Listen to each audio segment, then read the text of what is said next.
Hello and welcome to Overtime Hockey Talk. My name is Mark Paul and my co-host Justin Baker and I are ready for another top 10 list, and we hope that you are too.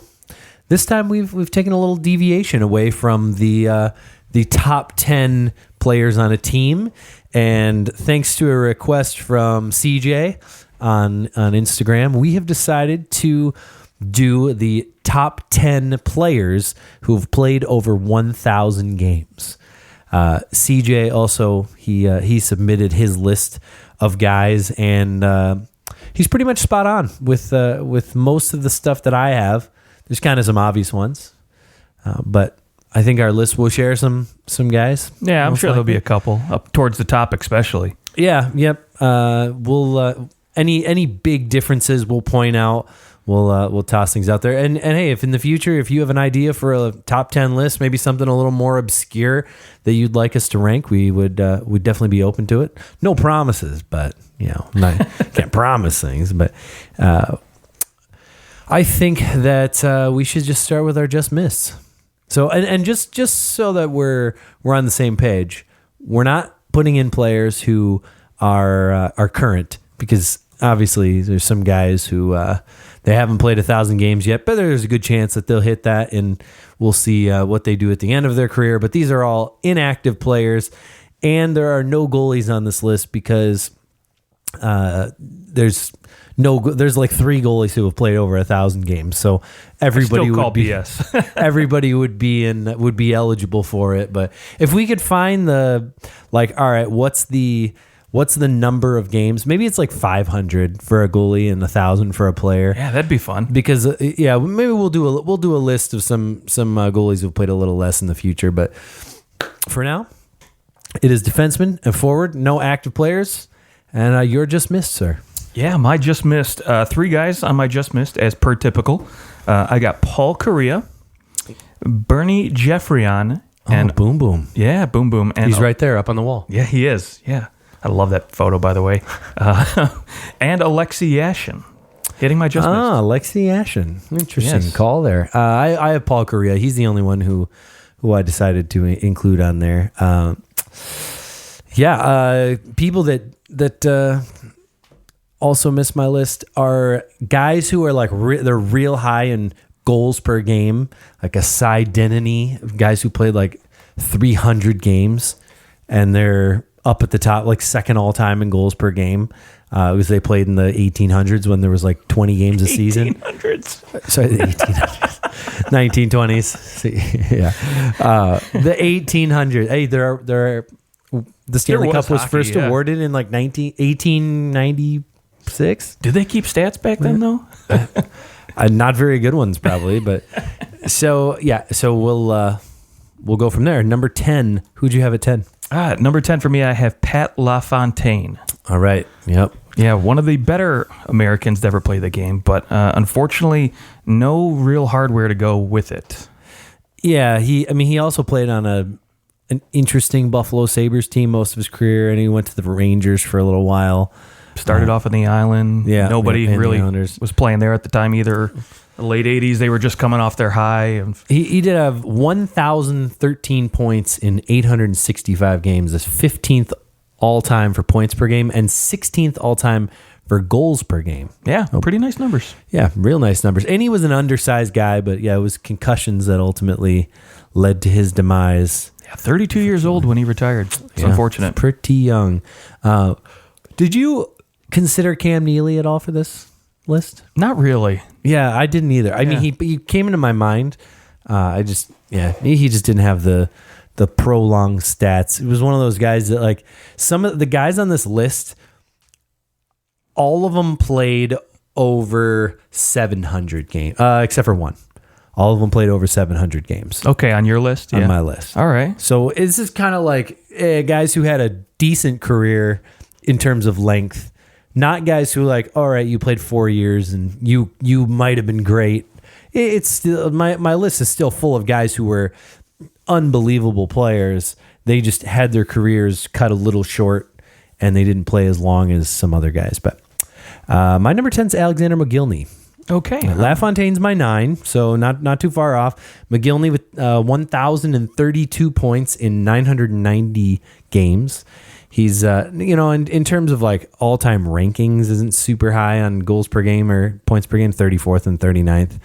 I included him on this list because he does have a 76 goal season to his name. Granted, he did tie for the league lead that year with Teemu Selanne. But Alexander Mogilny, too, a Russian, actually the only Russian to make my list.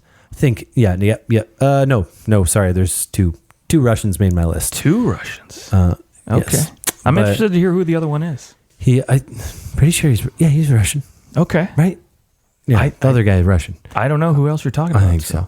Anyways, Mogilny is, when he came into the league, I think he was a little bit older too, so I think that's kind of what held him back. But he ended up having this career where, remember, he won the Stanley Cup with the New Jersey Devils. Oh yeah, and he kind of later on developed a little bit of a defensive game, which is a unique thing for a winger. Not too many wingers late in their career develop some defensive capabilities. So give him the tip of the cap for that. You're number 9. Yeah, a Russian, one of 2 on my list. Pavel Bure. Yes, he is my other Russian. He is your other Russian. He's a little higher. A little higher, yeah. Just a little over point per game, but man, this guy, one of the best skaters I've ever seen enter the NHL. Oh, unbelievable. This guy's great. 5th all time in goals per game. Yeah, freaking his second and third season just walks in with 60 goal seasons. Like, no big deal. I'm just here to stay. Walks in with Vancouver. 60, back-to-back, 100-point seasons to start off his career. In his second and third years. So makes his mark in that he's going to be an elite player. And really, he never really slowed down looking at his numbers throughout his career, man. Unfortunately, his career was cut short by the age of 31. Were just brutalized. Maybe that's why he was so good at skating. He wore them down to the nubs. Right, to the nubs. Yeah, and 5th all time in goals per game. But you've got 2 guys ahead of him, Babe Dye and Cy Denny, who both played less than 330 games. Right. So, it's almost an unfair, they were really good for a certain amount of seasons, but that's just so few games in comparison to what these guys are doing later on in the more modern era that it's hard to compare. But really not many players even close to him in terms of goals per game. Yeah. And if you have something on Gretzky, you're doing pretty good. Right, exactly, yeah. Doing pretty well. He's got 2 Rocket Richard trophies before he even hits the age of 30. And in the modern era, the last 25, 30 years, outside of like Gretzky's and Lemieux, there's not too many guys that could say they did that. That's true. So that is very true. Yeah, if only that award had been an award when he was playing. Right. It wasn't an award, I don't think. What? Right? When Gretzky and them? The Maurice Richard Trophy, it came in like 2002 or 1 or something like that. No. Yeah. No. I'll look it up. My number, I'll give you number 9. I'll give you my, I already did. It was Pat LaFontaine. I'll give you my number 8, and you can look up when the Maurice Rocket Richard Trophy became a thing, because I'm doing it. I can guarantee you that it wasn't a thing until, I think 2001 is when 1999. 99, okay. Who was the first to win it? That's a good question. Let's pull it up. So my number 8 is Peter Stastny. He's the only Swedish player to make my list. He had 1,239 points in 977 games. He's 7th all time in points per game, and he kind of had a career where he's playing on some teams that you're not necessarily looking at them as teams that are just going to knock your socks off. He won the gold with Team Canada in the 84 Canada Cup, but he was playing for the Quebec Nordiques all throughout the 80s, and then he comes to the Devils in the early 90s. And right as the Devils start to get good, he gets shipped off to St. Louis. But in reality, his career over at that point. But he had 6 straight 100-point seasons to start his career. Yeah, I don't even know outside of maybe Gretzky and Lemieux, you could actually say those were guys that could do that. There is only one other player who had the first 3 seasons. Okay. It's Gretzky and Lemieux and Peter Stastny and then like Mike Rogers.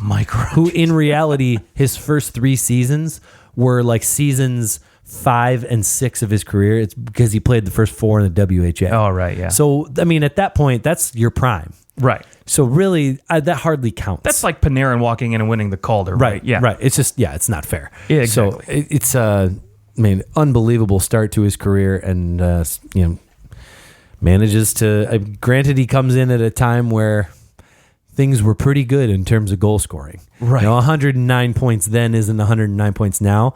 But, I mean, he's 6th in league scoring in his rookie season. And he's 3rd in scoring his second year. So, I mean, he's not eclipsing, obviously, Gretzky. You've got Bossy ahead of him. You've got these guys who were where Peter Stastny is like that next tier of guys. He's 8th the following year, but not 8th. Sorry, he's he led the Nordiques in scoring. Well, yeah, no kidding. Click the right When links. you click the wrong links, that's what happens. And when it doesn't, he's second all time. Yeah, so basically he just doesn't beat out Gretzky. He's like number 2 guy all throughout the time. And so I'll tip my cap to that. It's not like, you have some of these guys who all through the 80s, like Mike Rogers, who ends up with over 100 points, but he's like 10th in league scoring. It's like, I mean, there's no knock on a guy who's 10th in league scoring. No, it's like putting up 70 points in today's NHL. Like, there's no knock on it. You're still a really nice player. Right. No, no one's going to deny that. But in terms of making an all-time list, Peter Stastny, probably the most underrated player on this list. Mostly because he played for the Quebec Nordiques and they're no longer a franchise. So then that makes it so that no one's going back and pulling old Nordiques highlights. Because, I mean, you don't really have that team. I mean, they're the Avalanche now, but nobody's going back and right. You don't really go past talking about that history. Era. Right. Yeah. You go back to 1995, 96, and that's where you end. It was 95, 96 when they came in, right? Mm-hmm. Yeah, because they won the cup their first year. They did. Pretty nice. Well, I will say at number 8, I do as well have Peter Stastny. All right. I do feel bad for him because he does come in and play for a Quebec team in an era where the West is dominated by Calgary and Edmonton at the time, and it's what are you going to do at that point? And when you don't have barely any supporting cast around you, you're not going to have a lot of success, even though statistically he was very successful. So, So number 8. He also had a playoff where he had 23 points in 18 games, and another where he had 18 in 12. Not bad. And 10 and 5. And 10 and 5. He basically was, he had 105 points in 93 playoff games. That's freaking good. Pretty darn. Yeah. That's pretty darn. Okay, so you're number 7? Yeah, number 7 for me is Maurice Richard. Did you ever find out who won the first Maurice? Oh, yeah. Teemu Selanne won it, and then Bure won it the second and third years of existence. Okay, so Bure did actually win that. Yeah, trophy. he won it twice, yeah. Okay, I didn't realize that he won that later in his career. Yeah. I'm sorry, your number 7 was... Yeah, it was Maurice Richard. Yeah, okay. The first guy to ever do 50 and 50. Yeah, 50 and 50. And back when no one was scoring goals. Right, exactly. He has all these 30-goal seasons, but... He's a little bit higher on my list. A little higher, okay. Yeah. I respect it. I mean, no knock on him, but 8 Stanley Cups? Come on. Just a few. Granted, 1 in 6 shot at winning a cup. And when you have the team that just basically they had the draft, but things were a little like slanted in Montreal's favor. Oh, well, he's actually in our system. Yeah, we've had him signed since he was 8 years old. It was like soccer in some way. Exactly. At the time, like they got every French Canadian player. It's like college football teams going and recruiting guys in junior high now. Right. And it's like, what? Serious? Yeah, that's not fair. So, and that's part of the reason too why maybe he wasn't a little bit higher on my list, because he played in an era where the Canadians dominated so much that, was he? I mean, no knock on him again. He was a freaking amazing goal scorer, especially for the era. But he was like he was a bad boy too. Like, he caused a lot of. Yeah, he caused a lot of trouble. 1,200, a lot of trouble, almost 1,300 penalty minutes. So, and also we're talking there was riots because of him. So. The league loved him. The All commissioner was best friends with Maurice Best Richard. friends, he says. My number 7 was Pavel Bure, so we've Okay. already touched on him. I had him higher because of the goals per game. I just think, essentially, he's third all time in points per game or goals per game. Yeah. And, Pretty impressive. You're in some elite company when the only guys ahead of you are Mike Bossy and Mario Lemieux, who will appear later in both our lists. I'm Will sure. they? Ah, okay. I'm certain of it. My number. I'll move to my number 6. Do it. Since we're here. I have Peter Forsberg as my number 6. Peter Forsberg. Okay, he's a couple spots higher. Okay, well, I'll tell you why he lands where he lands. So Peter Forsberg, obviously an excellent team guy. Here's a guy who he wins the cup twice with the Colorado Avalanche in '96, and then again in 2001. Mm-hmm. He has a ton of assists for how many games he played. Lacks a little bit on the goals, and I think there is something to be said about a guy who actually is the one putting the puck in the net as opposed to the one who's dishing it off. No knock on him at all. He does have a Hart Trophy. He wins the Hart in 2002, 2003, the year after Colorado wins the Cup with 106 points in his 29 goals to boot. He actually only scored 30 goals twice, and he scores 30 right on the nose. Right. So Nice. not the big goal scorer. Really nice defensive player too. So I'll give him that. The reason why he was a little bit lower for me is I just, other than the 1 year where like, okay, yeah, you were the best player in the game that 1 year, I never really felt like Peter Forsberg above him, like well and away the best player in hockey. Other than that 1 year, I didn't feel that way about him. And so a little bit lower because I think my top 5 are players who were absolutely the best player in hockey for a chunk of years. Okay. That's fair. And That's my reasoning. I'm just going to go ahead and say it because my number 6 and number 5, you're probably going to have flip flop. But number 6 for me is Eric Lindros, and number 5 is Forsberg. Okay, yep, I do have Eric Lindros at number 5. And I will agree. I think there were, at least a year or two when you looked at Lindros and you said, okay, he's the best player in the league, right? Or is probably one of the top 2-3 guys in the league. No doubt. Yeah. But again, I kind of looked at the hardware. I saw Forsberg, having the Hart. He's got the Ross. He's got the Calder. All these things. Stanley Cups. So did Eric Lindros also had the Hart. He had a Hart too. Yeah. No Calder. And a Pearson. Yeah, no cups though. Even though again, Lindros could score the goals, but I think to me, I watched Forsberg play, and I think his two-way game was very underrated, and the fact that he played with Sakic almost acted like a knock on him. Where sometimes you look at, for example, Leon Draisaitl right now. I think a lot of people, maybe up until this year, kind of put a little knock on him because they're like, oh, this guy plays with Connor McDavid. Of course he's going to be freaking good. But now we're seeing this guy really is a freaking superstar. And I think maybe, when you're Forsberg and you're playing second fiddle to a legend like Joe Sakic and you've got, Patrick Roy's shenanigans back behind you, your name kind of gets overlooked a lot. Yes, but you could also say that because of that, he had Joe Sakic, whereas Lindros had to be the guy. Sure.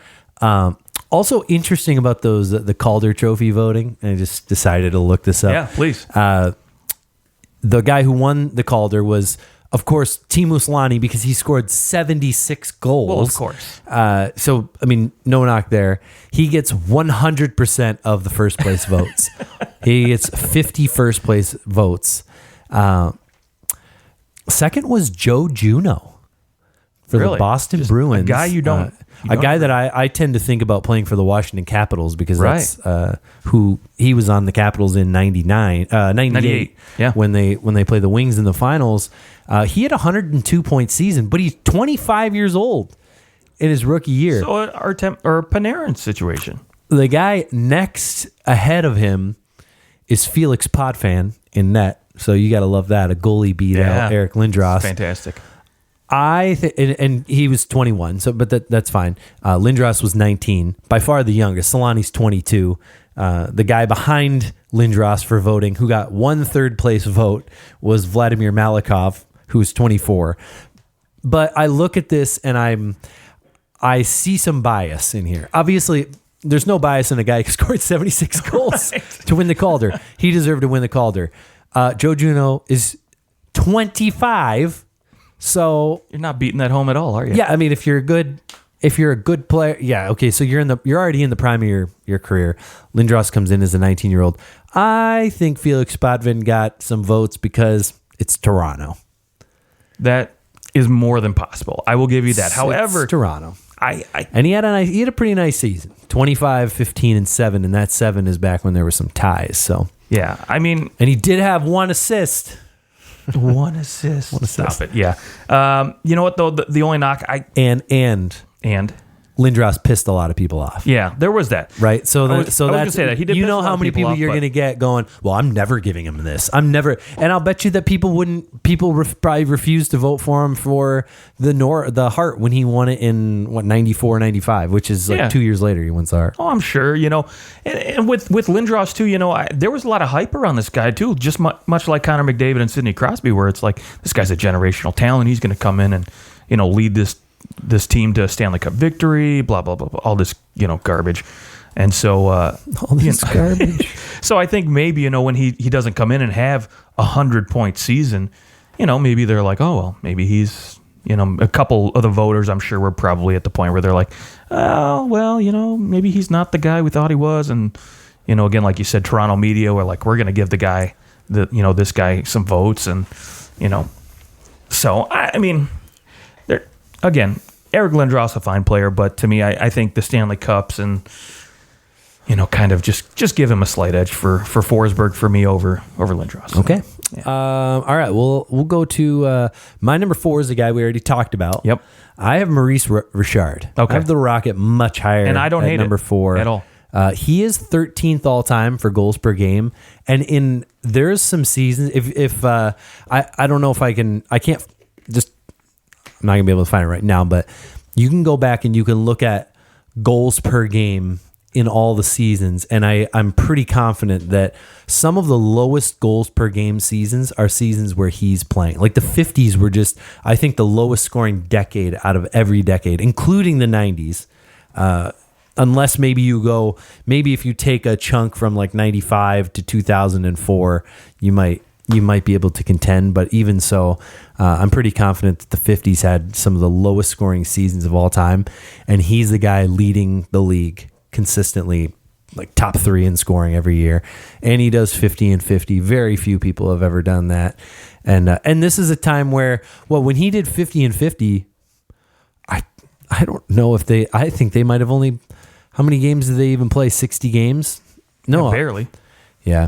So very, very few games. So it wasn't like some of these guys, they get off to a hot start and they go and they score a ton. You still have some of the season left and they don't produce the rest of the way down. Yeah, he had 50 goals in 50 games because that's how many games he played, was 50 games that year. So he could have gotten more goals, and that was the record for goals at that point too. So if he had stayed more healthy, he might have been able to score more goals. But and if you look at him and his all-star voting, ironically, he never wins. He only wins one Hart Trophy. His whole career is 46-47. But he has 14 all-star votes. And most of them are, I mean, let's so be many honest. of them are all-star 1, all-star 1, 6 all-star 1, teams, all-star 1. You're gonna pick the guy that can score some freaking They goals. can score some goals, absolutely. So he's my number 4. Okay, awesome. Well, my number 4, guy that didn't even hit your just missed, didn't hit your list at all. Maybe I'm a little biased watching this guy play for so long, but to me, one of the best two-way guys to ever play the game, that's Pavel Datsyuk. Pavel Datsyuk. 953 games, so just a little shy of that 1,000-game mark. 918 points, a guy that, 73 overall in terms of points per game, 46th overall in in assists per game. So, not a lot of point production, but this guy, like I said, one of the best set of hands I've ever seen in a hockey player. Certainly could steal the puck from just about anybody. Best thief I've ever seen play the game. And like I said, just one of the best all-around two-way guys. He's got 4 Lady Bings, 3 Selkies, 2 cups to his name. So no knock on him, and he's still very capable of playing the game at a high level, even though he's not in the NHL anymore. Yeah, I can agree with him being on this list. Okay. It's a good name. He's far too high on your list, but I can agree with him being on your list. Like I said, a little hometown bias, but Yeah, it's no problem. I mean, the guys even below him won Hart trophies. that's very true. Datsuk did not win Hart He trophies. did not. Do you think there was ever a season where he should have won a Hart trophy? Yeah, I do think there were a couple seasons where Legitimately where he should have won a Hart trophy. legit 2008, 2009, he finished third in the voting for the Hart Trophy. But I look at the guys ahead of him. You had Alex Ovechkin, right? He wins the Hart Trophy that year. The guy was With 110 points. Malkin with 113 points ahead of him. goals. But yeah, again, I think what Datsuk did on both sides of the ice was just way more impressive to me, and still being able to produce at such a high rate where those guys were all offense, right? Malkin was not really there yet in terms of two-way game, and I still don't ever think he's anywhere near close to Datsuk's level, even at his prime. But, again, this is, I think a guy who at 30 years old maybe wasn't as impressive as the young, hot kids coming in, Ovechkin, because he was just, he was a machine when he came in. He was impressive the way he could just, I still remember that goal, I think it was against Phoenix, where he's laying on his back and just wraps it around his right shoulder, not even looking. Like, he would just put up goals like that. And so, of course, he's the sexy pick, and he was well deserving of it, no doubt. But Yeah, he was going to win that. So, but I still wanted Datsuk to win it. So.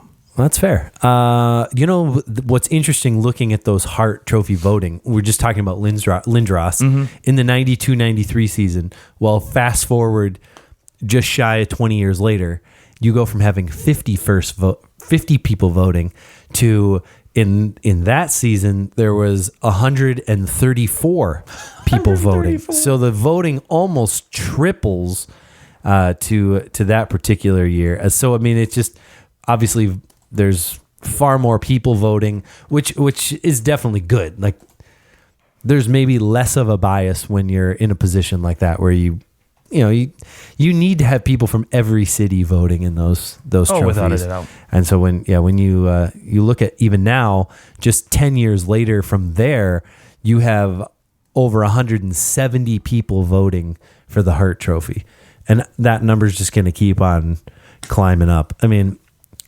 I guess my question is, how much do those trophies matter as compared to a trophy like the what's it called? The one where the players vote on it. It was called the Pearson. Ted Lindsay. Yeah. If we could see how many votes a guy gets for the Ted Lindsay Award, that would be interesting. I don't think that they have that. I don't think that you can get the voting stats for that. on that. Yeah, that'd be interesting. We will find that. Well, let's continue moving up. I think that our top three is going to be pretty similar. I have Mike Bossy at 3. Yeah, same. Okay. Mike Bossy's third all-time points per game, first in goals per game. Very impressive. 1,126 points in 752 games. Just ridiculous. Just go listen to the podcast we did on the top 10 New York Islanders of all time. You will find us talking all about Mike Bossy. There's a wonderful plug. I think, yes, you can just go back and listen to that one. That one's a good episode, and deserving to be in the top 3. I wish that I could watch him. I wish I could have too. Like, we have Ovechkin, you get to watch him. I feel like there's a chance. Like, if only you could watch those guys in tandem go at it. Like, Crosby and Ovechkin, almost not a great comparison, a winger to a center. Like, right. Of course, the center is going to end up with more points. Like, that's kind of how the game works. Everything kind of fuels out of the center. And if you get a really great winger, they can do some magic. Like, basically, Kane and Ovechkin are the exceptions, right? In terms of, Kane in terms of producing assists, but not many guys are putting up the top numbers in the league that aren't centers. It just is what it is. But Mike Bossy doing it.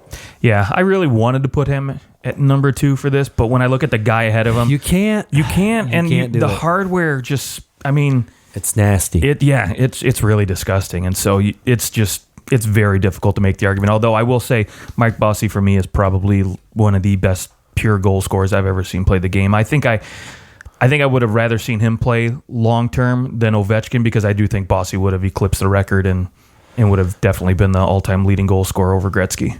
Yeah, I would agree. Yeah, 573. Yeah, if he had played double, like basically Gretzky played essentially double the amount of games. Mike Bossy, if he could have continued, he would have been pretty close. Yeah. Yeah, I think Ovechkin's gonna have a real tough time, even though I do think he has a shot. He just has to keep playing. If he keeps playing, that's the thing. If he pulls like a Chris Chelios, he'd probably beat it. Yeah, 47. Score a quick 20 goals. Yeah, and the way the NHL's set up now too. I mean, he can. I mean, we look at what Jágr did a couple years ago when he was in Florida. I mean, he was still productive. Jágr kind of did that right before things got real fast. Yeah, real fast though. Yeah. So. Yeah. So one thing I wanted to mention. I actually thought just the real fast. This made me think of this. Is that in the 1980s, in the early 80s, there's some guys who they have these crazy point totals, and I was trying to read about all right, why do these random guys have insane, like Mike Rogers? Okay, prime example, a guy who had just over 100 points. Obviously, a good player. If you should get 100 points in the league, something happened in the mid 80s where shifts got shorter. And all of a sudden, you had to play the game differently. And that's why you see a lot of these guys just fall off, is because at some point, teams went, oh, yeah, if we have shorter shifts, then our guys are more fresh. Yeah. And the guys that they could play forever, which apparently Mike Rogers was a guy who could play forever, he was just as fresh at that 90-second, 2-minute mark. Like, these guys are just taking ridiculously long shifts. Go back and look at, I can think of his face. Guy that won Boston Bruins, the guy that won a bunch of Art Rosses for the Bruins. Paul, who am I thinking of? Oh my gosh, horrible. Guys just taking insanely long shifts. All of a sudden, they can't take long shifts, and now they are struggling, and they quickly find themselves out on the street. Phil Esposito. That's who it is. I didn't look that up either. Nice. Just came to my mind. Glad you remembered that, because I was about to tell you. Yes. So it's interesting, though, that shifts get shorter and certain players fall off the map. It's kind of the same thing. Like, all of a sudden, the speed goes up and some players are left in the dust. And some players really take advantage, and they find a career resurgence. So, okay, number 2. Yeah, probably one of the top 2 definitely one of the top 2 defensemen of all time, depending on how you feel about Lindstrom, and that's Bobby Orr. I'm sorry, but Lidstrom is not better than Bobby Orr. Okay, we'll have that argument one day. There's 657 games. He had 915 points. That's insane. I mean, I'll be honest with you. He redefined the position in terms of offense. Insane. Redefined it. And yeah, the perfect human definitely didn't do that. He just did everything right. It's true. He did do everything right. Yeah. So, but I mean, frick. When we talked about, when I mentioned Mike Bossy and trying to put him ahead, you look at this list of hardware for Orr: 2 cups, 3 hearts. How many defensemen? 3 hearts. I know. What the frick? I mean, any other list. And frankly, the years he didn't win the Hart, he was, his rookie year, he was 6th in Hart voting. After that, he did not, and then he was 4th in his second year. After that, he was always in the top 3 for Hart voting. Always. Of course, until once he falls apart, we're not going to count the seasons he played 10, 20, and 6 games. No. So. Yeah, a couple Art Ross trophies. When has a defenseman ever won that since? Never. So, sorry. Yep. Yeah, and his 8 Norris trophies is just ridiculous. Yeah, I know that's just sick. So, yeah, and 2 Conn Smythes. And 2 playoff, and both times they won the cup. Oh, it was because of him. Yeah, had the guy ahead of him on this list that played 85 more games, this guy would easily be number 1 on the list. Oh, so. Did he have 24 points in 15 playoff games? Actually, I was listening to people talk about Mario Lemieux and his QMJHL stats because, of course, I'm sorry, bad segue, but Mario Lemieux is our number 1. Oh, obviously, all time yes. in points per game, all time in second all time points per game, second all time goals per game, 1,723 points in 915 games. And if he hadn't have come back in that like post little retirement thing, I believe that his points per game, it was above 2. He did have the record above 2, but he just came back for a minute and I think he knew, all right, well, I'm going to lose that record to Gretzky if I come back, but he wanted to come back. He still put up a point per game pace when he came back anyways. That's freaking amazing. Let me just tell you what he did in his final year in the Q. Please. He played 70 games and he scored 133 goals. You're scoring almost 2 goals a game. He had 282 points in 70 games. 4 points a game. 4 points a game. 4 points. Who has ever done that? 4 points a game. I'm going to look that up right now. I believe in the playoffs, he played in 14 games and he had 52 points in the playoffs. 52 points. Unbelievable. By the way, Mario Lemieux all-time points per game, third all-time for the Q, which is kind of ridiculous. A guy that made my list is actually number 1, but he only played a third of the games that Lemieux did, and that was Pat LaFontaine, 70 games, and he put up 234 points. But I mean, still crazy. Both those guys ridiculous. The Q has definitely allows you to score. Yeah. Crosby 6th all-time points per game in the Q. Yeah. Nice I mean, there's no doubt, though, Mario Lemieux, definitely the best player to not play 1,000 games. Yeah.